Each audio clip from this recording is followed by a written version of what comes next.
Hi everyone, welcome back to our channel. My name is Lauren with the Coffee Cake Quilt Company, and today we have day number 21 of Jenny's Countdown to Christmas. For those of you who are new here, this is an advent calendar that Mistoria's Star Quilt Company puts out every year now for the last couple of years. So go ahead and check out videos 1 through 20 on our YouTube right here if you'd like to see those, and go ahead and like and subscribe to our channel if you'd like to continue seeing content. All right, let's go ahead and dive into day number 21. All right, let's take a look at this one.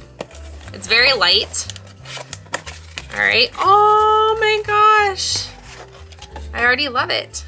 Look how cute this little gnome is. Oh my gosh, it's a little like kind of needle felted gnome here.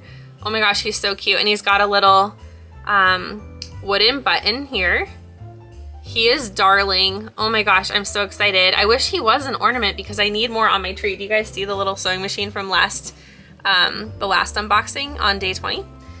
So yeah, he'd be super cute. And you know what, I'm sure I can put a needle and thread through here, or a needle and like some ribbon or something and hang him up on my tree, because how cute would that be? All right, let me know. This is a really short one, but let me know what you think of this one down below. And then our question for today is, what is your favorite book of all time?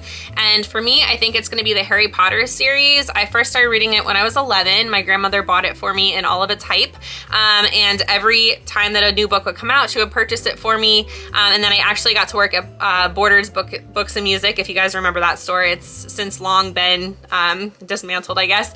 But I used to work there, and the Order of the Phoenix, the 5th book, came out while I was working there, and I got to do like the launch party, and we had awesome things in that cafe that were kind of unique to the book.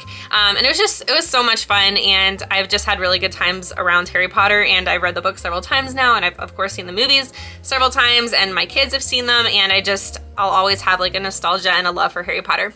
So let me know down below what you thought of this cute little gnome. Let me know what your favorite book is, and I will see you tomorrow for day number 22. Bye everybody, have a great day.